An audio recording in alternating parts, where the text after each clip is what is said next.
me is pointing toward. I'm not worried, I'll follow reward if I might open like a car. Is it open like a core?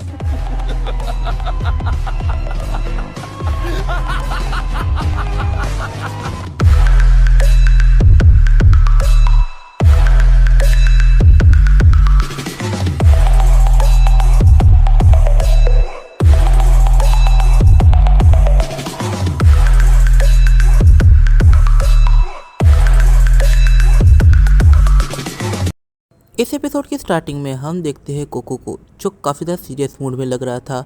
वो ये सोच रहा था कि अभी इस बॉडीगार्ड ने हमें रोका हुआ क्यों है, क्योंकि किसी भी बॉडीगार्ड ने हमें रोका नहीं था।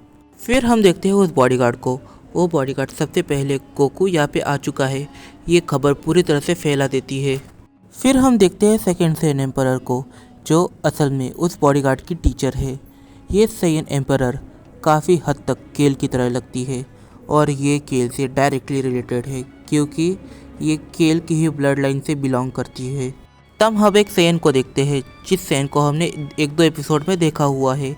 ये सेयन सीधा वहाँ पे आती है जहाँ पर केल गोकू ये सब स्टे कर रहे थे। वो उस बॉडीगार्ड से कहती है, मैं इससे पहले भी मिल चुकी हूँ और ये सीधा हमसे रिलेटेड है। असल में ये हमारे ही ब्लड लाइन से बिलोंग करती है। हमारे एंशिएंटर्स काफ़ी टाइम पहले मल्टीवर्स में चले गए थे और ये उन्हीं की वंशज है। तो क्या मुझे गोकू को आगे जाने देना चाहिए या फिर मैं उसे ख़त्म कर सकती हूँ? दैन कलिफ्ला जैसी दिखने वाली सेन कहती है, तुम्हें उसे ख़त्म करने की कोई भी ज़रूरत नहीं है। अगर वो जीतता है तो आने दो, अगर वो हारता है तो उसे तुमसे ही लड़ने दो। दूसरे दिन गोकू और शुगिकुनी इन दोनों की बैटल चालू हो जाती है। वो दोनों बैटल फील्ड पर जाते हैं। बैटल फील्ड का नज़ारा वाकई में काफ़ी सुंदर लग रहा था। इन दोनों की ही बैटल चालू हो जाती है। इन दोनों के बैटल में क्लियर कट था कि गोकू जीतेगा, क्योंकि उसके पास कुछ ज़्यादा ही पावर थी कंपेयर दैन बॉडीगार्ड से। बॉडीगार्ड जैसे ही हार जाती है, वो सबसे पहले गोकू को सेकंड एम्परर का रास्ता बता देती है, जिससे कि गोकू वहाँ पे निकलने के लिए रेडी हो जाता है। गोकू का सफ़र वापस से चालू हो चुका था। गोकू ट्रैवल कर रहा होता है।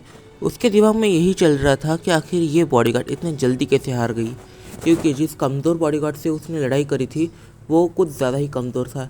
ये तो उसके जितना भी नहीं टिक पाई। गोकू अपने इस सफ़र में काफ़ी सारे हाफ सेयन से मिल चुका था। वो जब भी किसी हाफ सेयन से मिलता तो गोकू ये चीज़ नोटिस करता कि इसके पास काफ़ी ज़्यादा ही पोटेंशियल होता है। हाफ सेयन्स के पास सेयन से ज़्यादा ही पोटेंशियल होता है। गोकू इस सवाल में पड़ गया। तभी गोकू के बाजू का एक शख्स गोकू से पूछता है, तो आप शायद सन गोकू, मैंने सही गेस किया ना? देखने से तो ये भी एक हाफ सेयन लग रहा है।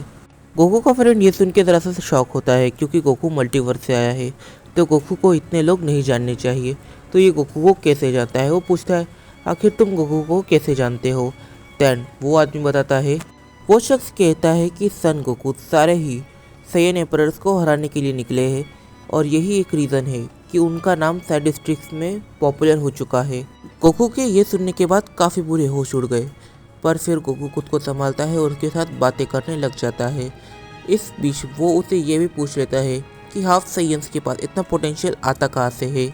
वो सेयन गोकू को बताता है कि ये जो पोटेंशियल होता है, ये पोटेंशियल हेयर ट्रांसफॉर्मेशन में सेयन्स के इक्वल होता है, पर जब कोई एप ट्रांसफॉर्मेशन फर ट्रांसफॉर्मेशन आती है तब ये पोटेंशियल बाहर निकलता है। हमारी ग्रेट एप बाकी सेयन्स की ग्रेट एप से थोड़ी सी पावरफुल होती है। इस मोमेंट पर चीज़ें काफ़ी ज़्यादा क्लियर होने लग जाती है। इसका ये मतलब आता है कि गोहान की ट्रांसफॉर्मेशन गोकू, वेजिटा इन दोनों की ट्रांसफॉर्मेशन से सुपीरियर बन सकती है। बस शर्त यह है कि वो एक फर ट्रांसफॉर्मेशन होनी चाहिए, ना कि हेयर ट्रांसफॉर्मेशन। फिर जब गोकू अपने दिमाग के घोड़े दौड़ाता है तो वो समझ जाता है कि गोहान बीस्ट ट्रांसफॉर्मेशन उसकी फुल पोटेंशियल ट्रांसफॉर्मेशन नहीं है। इसके आगे भी वो अपने पोटेंशियल को अनलिश कर सकता है। उसकी true potential transformation super Sen 4 जैसी ट्रांसफॉर्मेशन होगी और इस ट्रांसफॉर्मेशन में वो हर किसी को सरपास करके रख देगा। क्योंकि जब गोहान काफ़ी ज़्यादा छोटा था तभी उसकी ग्रेट एप वेजिटा के ग्रेट एप से डबल पावरफुल थी। गोकू उस हाफ सेन से बात करते समय गोहान का नाम एक दो बार ले लेता है। वो सेन कहता है, गोहान ये नाम मैंने कहीं पे सुना हुआ है, ये असल में एक सुगिकुनी है और वो भी मिस्टर कुम्बर का ये अब तक का सबसे पावरफुल हाइब्रिड है। आपको शायद पता नहीं होगा पर काफ़ी सारे सेन एम्परर गोहान की काफ़ी ज़्यादा रिस्पेक्ट करते हैं।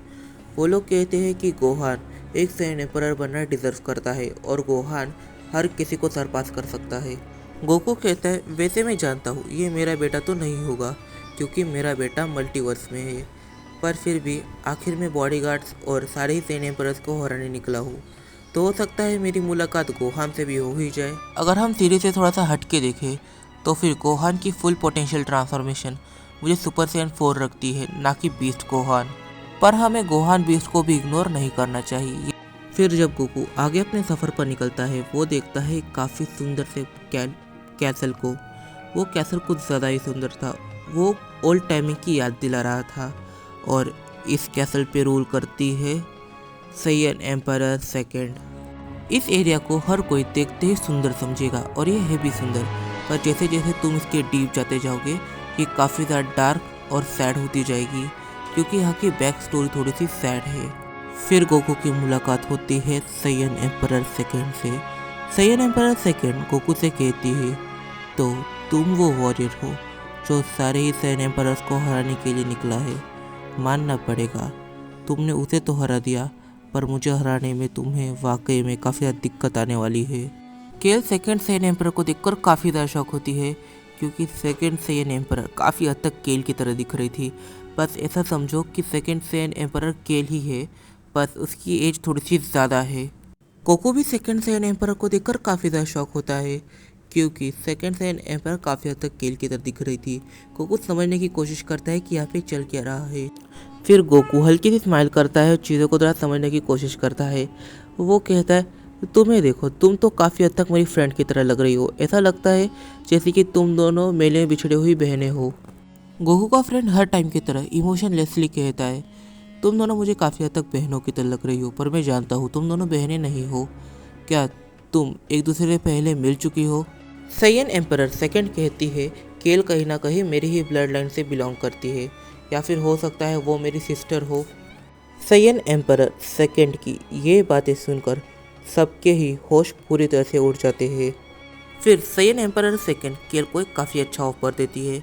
वो कहती है तुम मेरी टीम ज्वाइन कर लो, तुम मेरे साथ रहने लग जाओ, मैं तुम्हें ट्रेन करूँगी, हमारी ब्लड लाइन ट्रांसफॉर्मेशन को कैसे अचीव करते हैं वो सिखाऊंगी। केल सेकंड एम्परर से कहती है कि मैं सन गोकू के साथ ट्रैवल करना पसंद करूँगी, और मैं इतनी पावर्स का करूँगी भी क्या, और आखिर में मुझे भी अपने घर वापस से जाना है, अपने सिस्टर के पास, अपने बड़े भाई के पास। गोकू केल की बात सुनने के बाद कहता है ओके केल, तुमने अपना डिसीजन बना लिया है, पर इतने जल्दी डिसीजन मत लो, हम इसके बारे में बाद में डिस्कशन करेंगे। फिर वो सेकंड सैयन एम्परर से कहता है तो क्या हम बैटल कर सकते हैं? देखिए मेरी सेंसेस मुझे चीख चीख कर बता रही है कि आपके पास काफ़ी ज़्यादा पावर है। फिर गोकू और सैयन एम्परर 2 की बैटल स्टार्ट हो जाती है। इस बैटल में हम देखते हैं कि गोकू पहले डोमिनेट कर रहा था, पर फिर गोकू को भी बैटल करने में काफ़ी सारी प्रॉब्लम आने लग गई थी। जैसा कि हम जानते हैं कि इनकी 3 बैटल होती है। गोकू एक मैच को जीत जाता है, पर जैसा कि हम जानते हैं कि 3 मैचेस होते हैं और सैयन एम्परर 2 मैचेस को जीत जाती है। गोकू के पास 2 रास्ते होते हैं, एक तो यहाँ से गिव अप कर दे या फिर से एक बार बैटल करे और उसके अंदर जीत जाए, और गोकू दूसरा रास्ता अपनाता है और गोकू और भी ट्रेनिंग करने लगता है। पर वो रहेगा कहाँ? इसकी वजह से वो उसी डिस्ट्रिक्ट में रहता है जिस डिस्ट्रिक्ट में एम्परर 2 रहती है। जहाँ पे वो स्टे कर रहे होते हैं वहाँ पर आती है second Saiyan emperor. Saiyan emperor केल से कहती है ओके तुम हमारे साथ ज़िंदगी भर मत रहो, पर कुछ दिन के लिए मुझे अच्छा लगेगा इससे। और वो ये कहकर केल को और उसके फ्रेंड्स को यानी गोकू और उस सैयन को अपने यहाँ पे अपने पैलेस पे बुलाती है। उसके जाने के बाद गोकू केल से कहता है तो केल यहाँ पे तुम्हारे एशियंटर्स रहते हैं, तो तुम उनके साथ कुछ दिन तक रहो और हम लोग हमारी जर्नी पर निकल जाएंगे। फिर जब हम मल्टीवर्स में वापस जाने आएंगे तो हम तुम्हें लेकर जाएंगे। केल गोकू की बात को मना कर रही थी और गोकू के लाख समझाने पर भी केल नहीं मान रही थी। तब गोकू उसे काफ़ी ज़्यादा फोर्स करता है, देन केल मान जाती है कि हाँ भाई तू ठीक कह रहा है। फिर गोकू अपनी ट्रेनिंग को स्टार्ट कर देता है। वो ये सोचता है कि उसकी स्ट्रेंथ कम पड़ी उसे हराने में। फिर गोकू उसके पैलेस पर जाता है। उसके पैलेस पर जाते ही गोकू उसे ऑब्जर्व करने लग जाता है। गोकू उधर ट्रेनिंग भी कर रहा था, उसे ऑब्जर्व भी कर रहा था कि आखिर वो क्या क्या करती है। गोकू ये समझ जाता है कि उसकी स्ट्रेंथ गोकू के लेवल पर बिल्कुल भी नहीं है। उसकी स्ट्रेंथ गोकू के लेवल से थोड़ी सी नीचे ही है। मतलब कि गोकू 100% होगा तो सेकेंड एम्परर उसके 75% पे आती है। तो फिर उसने गोकू को हरा कैसे दिया? गोकू फिर और एनालाइज करता है तो उसे पता चलता है टेक्निक्स के बारे में। गोकू समझ जाता है उसकी जो ब्लड लाइन ट्रांसफॉर्मेशन है वो थोड़ी सी अलग है, वो काफ़ी हद तक अल्टर ईगो की तरह काम करती है। तुम जितना उसे डैमेज दोगे वो उतने ही ज़ोर से तुम पर हिट करेगी और उसका डैमेज उतना ही ज़्यादा होगा। तुम इसे हरा सकते हो पर तुम्हें इसे 3 ही राउंड परफेक्ट मारना होगा, मतलब तुम्हें इसका एक भी हिट खुद को लगने नहीं देना है। गोकू अभी स्पीड ट्रेनिंग करना चालू कर देता है। स्पीड ट्रेनिंग करना मतलब मास्टर्ड अल्ट्रा इंस्टेंट को पावरफुल बनाना। अभी वही है जो गोकू को जिता सकती है। फिर गोकू के दिमाग में एक काफ़ी भयंकर सवाल आता है, आखिर केल के एंशियंटर्स के पास ऐसी ट्रांसफॉर्मेशन है तो हो सकता है मेरे भी एंशियंटर्स के पास कुछ ऐसी ही ट्रांसफॉर्मेशन हो। मैं इस ट्रांसफॉर्मेशन को अचीव करना चाहूँगा। इस वीडियो में काफ़ी तरह सवाल निकल के आते हैं, जैसे कि हमने देखा इस वीडियो में हमें गोहान का रेफरेंस मिल गया और ये भी इस वीडियो में पता चला कि गोहान अब तक का सबसे स्ट्रॉन्ग हाइब्रिड है। तो आगे क्या हो सकता है? क्या हमें गोकू वर्सेस गोहान देखने को मिल सकता है?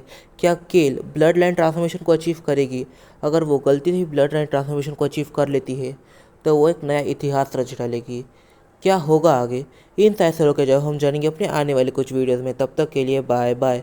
वीडियो पसंद आए तो वीडियो कर दिया लाइक और चैनल को दे सब्सक्राइब और इस वीडियो को अपने फ्रेंड के साथ शेयर ज़रूर से कर लेना। और इस वीडियो का कमेंट टारगेट है 50 कमेंट्स का। हम देखते हैं इसे जितना जल्दी कमेंट हो सके उतना जल्दी वीडियो आएगा।